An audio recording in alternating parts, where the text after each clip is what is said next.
আহি ইটো সিটো বস্তু চোৱাৰ পাছতে দেখিলোঁ নহয় দোকানবিলাকত বিচনীবিলাক ওলোমাই থৈ দিয়া। মই বোলো মানুহৰ ভিৰ হৈছে যেতিয়া ল'ৰাটোৰ গৰমো লাগিব পাৰে বুলি বিচনী এখনকে কিনি লওঁ। সেইবুলি ওচৰতে থকা দোকানখনতে গৈ পেলাই বিচনী এখন দৰদাম কৰি 50 টকাত কিনি ল'লোঁ এখন।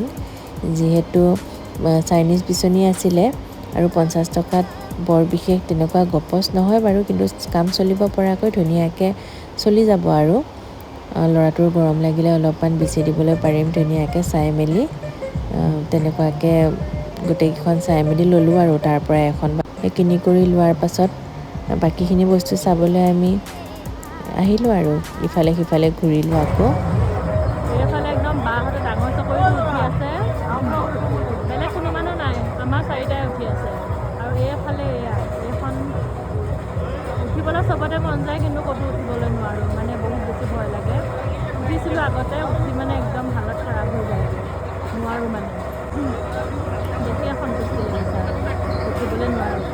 এইফালে ল'ৰাই পূৰা চাই আছে, বাপেকেও উঠিব নোৱাৰে, এনেই আৰু চাই আছে, আমি চবেই তিনিটাই চাই আছোঁ।